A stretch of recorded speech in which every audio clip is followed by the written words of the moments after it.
Abraham Lincoln was the 16th President of the United States. He was a man born of the frontier, a self-taught lawyer who rose to the nation's highest office during its most perilous time. His leadership guided the country through the Civil War, a conflict that tore the nation apart over the issues of slavery and states' rights. Lincoln believed with every fiber of his being that the Union must be preserved. He saw the United States not just as a collection of states, but as a single indivisible nation founded on the principle that all men are created equal. His steady hand and unwavering resolve were the bedrock upon which the country's survival depended, making him one of the most important figures in American history. The idea to build a grand monument for Lincoln began to circulate not long after his assassination in 1865. The nation was grieving, wounded, and exhausted from 4 long years of brutal warfare. People wanted to honor the man who had saved the Union and, through the Emancipation Proclamation, had started the process of ending slavery. Yet, it would take many decades for this dream to become a reality. Congress debated the project for years, arguing over the cost, the location, and even the design. It was a long road filled with political disagreements and delays, but the desire to create a lasting tribute to the great emancipator never faded away from the public consciousness. Finally, in 1911, Congress passed the bill to create the Lincoln Memorial Commission.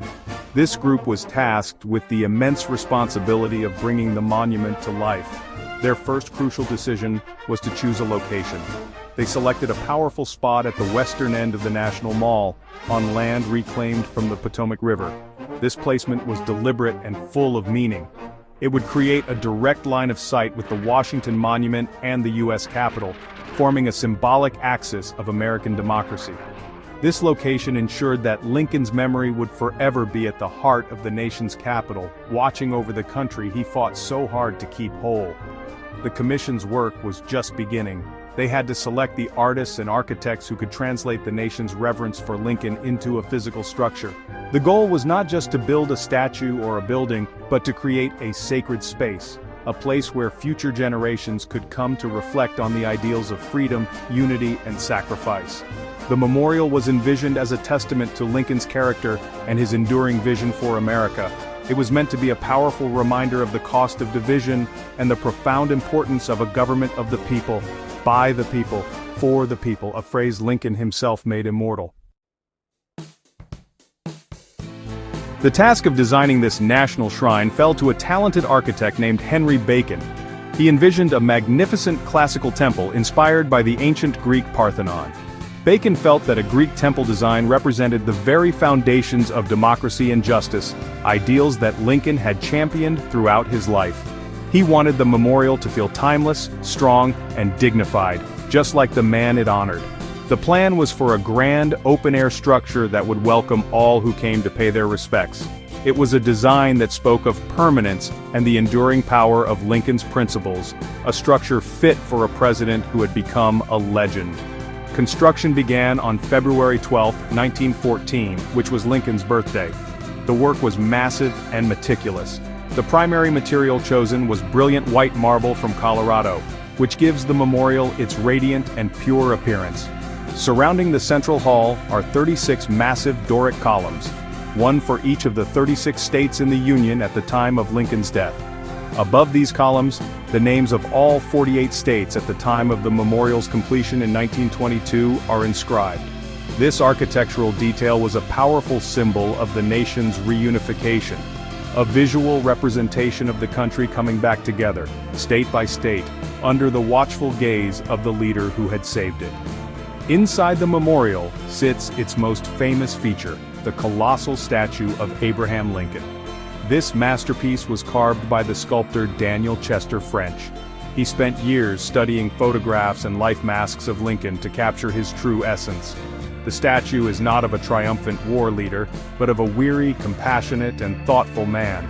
He is shown seated, his hands resting on the arms of his chair, his gaze looking out over the reflecting pool toward the Washington Monument. The statue is 19 feet tall and carved from 28 blocks of white Georgia marble. It is a work of incredible power and emotion, making visitors feel as though they are in the presence of Lincoln himself. The interior walls of the memorial are just as significant as the statue.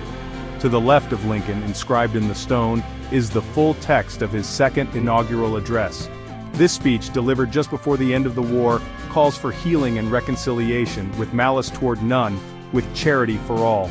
On the right wall is the Gettysburg Address, Lincoln's famous speech that redefined the purpose of the war as a struggle for a new birth of freedom.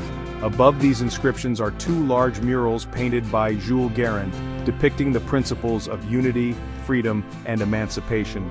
Every element of the design works together to tell the story of Lincoln's legacy.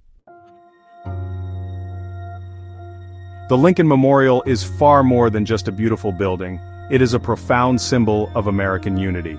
Its very structure tells a story of a nation torn apart and then brought back together. The 36 columns represent the states of the Union at the end of the Civil War, standing together in strength and solidarity.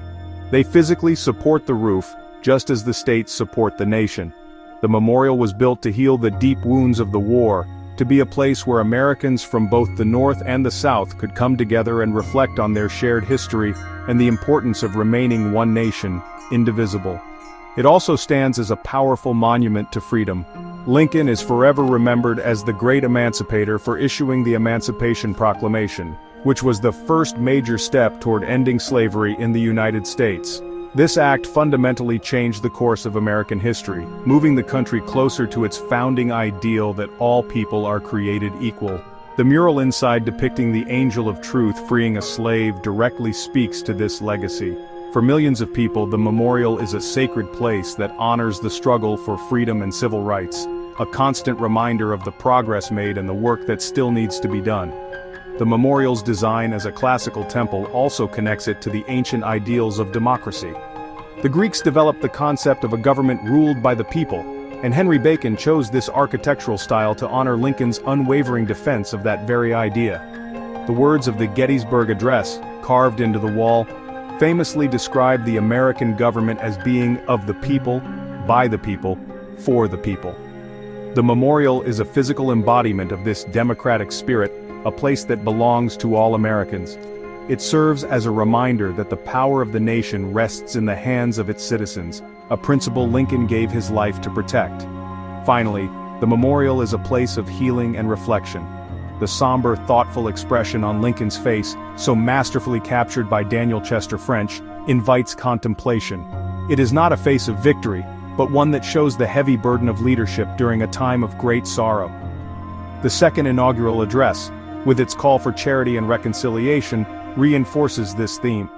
The memorial encourages visitors to think about the costs of conflict and the importance of forgiveness and moving forward together. It is a quiet, solemn space in the heart of a bustling city, offering a chance to connect with the past and find inspiration for a more unified future. The dedication of the Lincoln Memorial took place on May 30th, 1922. It was a grand ceremony attended by thousands, including Civil War veterans from both the Union and Confederate armies. However, the event was also a reflection of the country's ongoing struggles with race.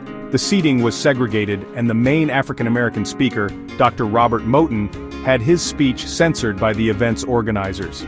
This moment highlighted the painful irony that a memorial to the great emancipator was dedicated in a ceremony that enforced racial division, showing that Lincoln's dream of true equality was still far from being realized in America. Over the decades, the Lincoln Memorial transformed from a monument into a stage for the ongoing struggle for civil rights. Its symbolism of freedom made it a natural gathering place for those fighting for justice. The most iconic of these moments occurred on August 28, 1963, during the March on Washington for Jobs and Freedom. From the very steps of the memorial, Dr. Martin Luther King Jr. delivered his powerful "I Have a Dream" speech to a crowd of over 250,000 people.